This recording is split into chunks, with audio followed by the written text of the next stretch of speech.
Página 148, tema 1, movimento ou repouso? O movimento.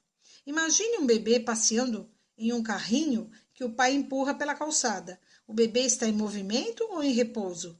Para responder a essa pergunta, precisamos considerar outro corpo ou ponto de vista em relação ao qual se analisa a condição de movimento ou repouso. A esse corpo damos o nome de referencial. Dizemos que um corpo está em movimento quando sua posição muda com o passar do tempo, em relação ao corpo adotado como referencial. Quando sua posição não se altera, dizemos que o corpo está em repouso.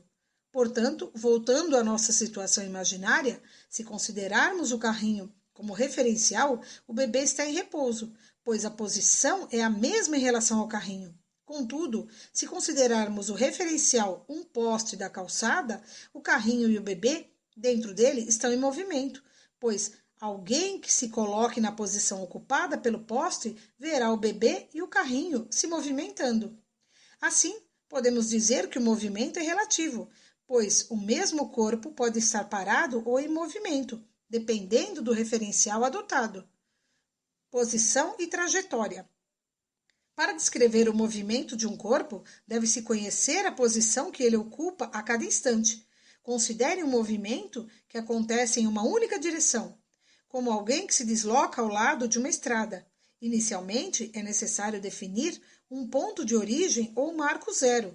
A posição de um corpo em determinado instante será a distância entre o ponto em que ele se encontra e a origem.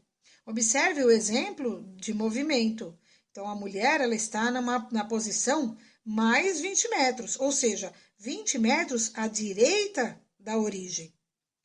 Observem também o esquema aqui, a foto, a determinação do movimento do bebê depende do referencial adotado. Página 149. Geralmente, representamos a posição de um corpo pela letra S. Observe que foi escolhido o sentido positivo para a direita a partir da origem. Logo, as posições à esquerda da origem devem ser negativas. Imagine que você esteja viajando por uma estrada e, de repente, o ônibus no qual você está apresente um problema mecânico. Para que o motorista do ônibus possa chamar os mecânicos, ele deverá indicar a posição exata da sua localização. Uma maneira de fazer isso é procurar os marcos quilométricos que indicam a posição da sua trajetória em relação a determinado referencial, que, nesse caso, é o quilômetro zero da estrada. Além dos marcos quilométricos nas estradas, a numeração de casas e de prédios é um sistema que nos ajuda a localizar a posição de um imóvel. Outro exemplo de um sistema de posições aparece nos elevadores. Geralmente, o térreo representa a origem, posição zero, e o sentido positivo é adotado para os andares acima do térreo. Os andares com números maiores localizam-se a uma distância maior do térreo.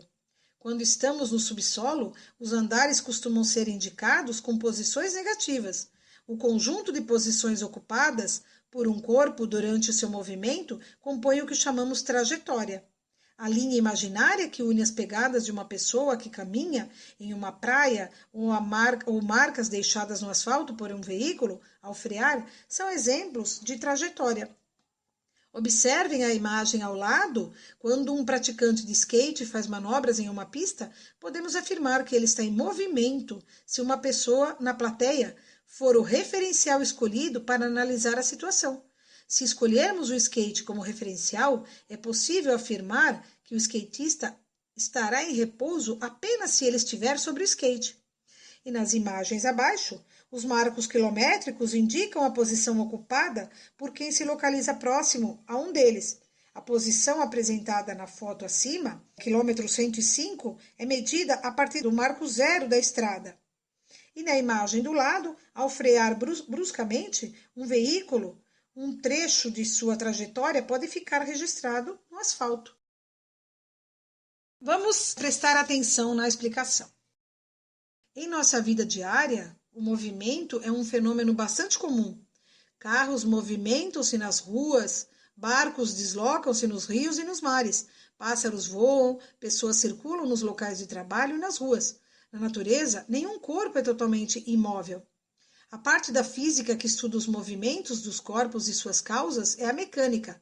Para determinar se um corpo está ou não em movimento, é preciso ver se a sua posição muda em relação a outros corpos que o rodeiam. Se, por exemplo, a posição de um carro muda em relação às casas ou às árvores, pode-se afirmar que o carro se desloca em relação a esses corpos. As casas, ou as árvores, no caso, constituiriam o ponto de referência ou simplesmente um referencial. Então, quando nós vamos marcar um encontro com alguma pessoa, nós precisamos dar um referencial para essa pessoa, principalmente se ela não conhecer o local. Então, nós vamos utilizar um prédio, nós vamos utilizar uma praça, uma escola, qualquer ponto que nos dê referência. Considera-se que um corpo está em movimento quando ele muda de posição em relação a outros corpos. Assim, uma pessoa dentro de um ônibus em movimento está em movimento em relação à rua, mas encontra-se em repouso em relação à pessoa sentada ao lado, por exemplo. De modo geral, no estudo do movimento, dá-se o nome de móvel a qualquer corpo em movimento. Quando um corpo se move, ele ocupa sucessivamente diversas posições. O conjunto dessas posições é uma linha denominada trajetória do movimento do corpo.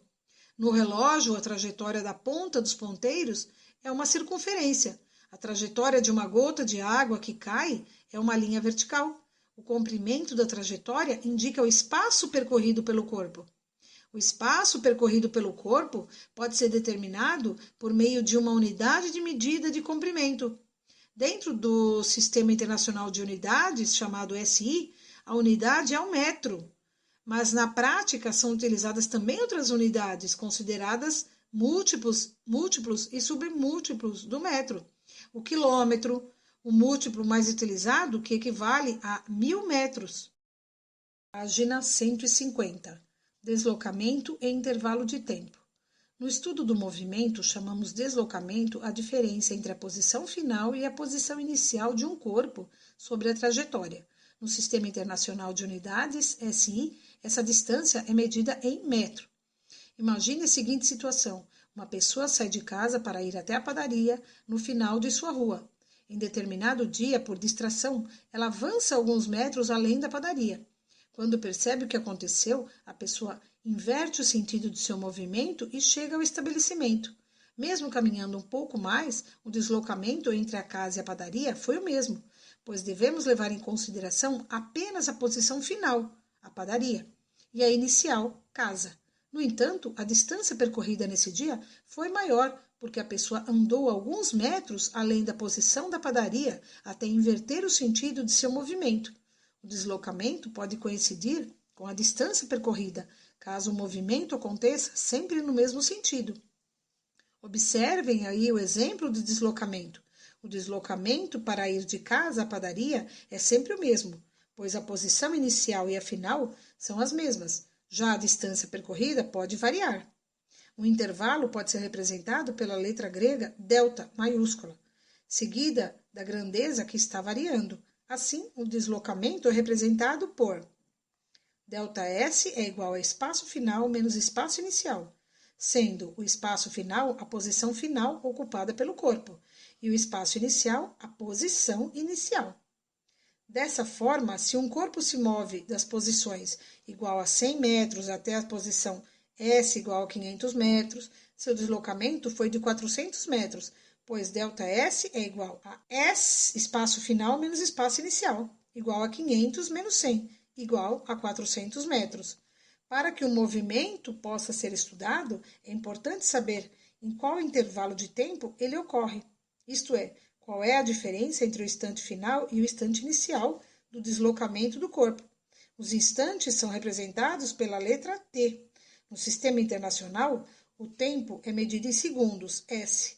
O intervalo de tempo de ocorrência é um deslocamento. De um deslocamento é ΔT é igual a TF menos TI. Então, o TF é o tempo final e o TI é o tempo inicial.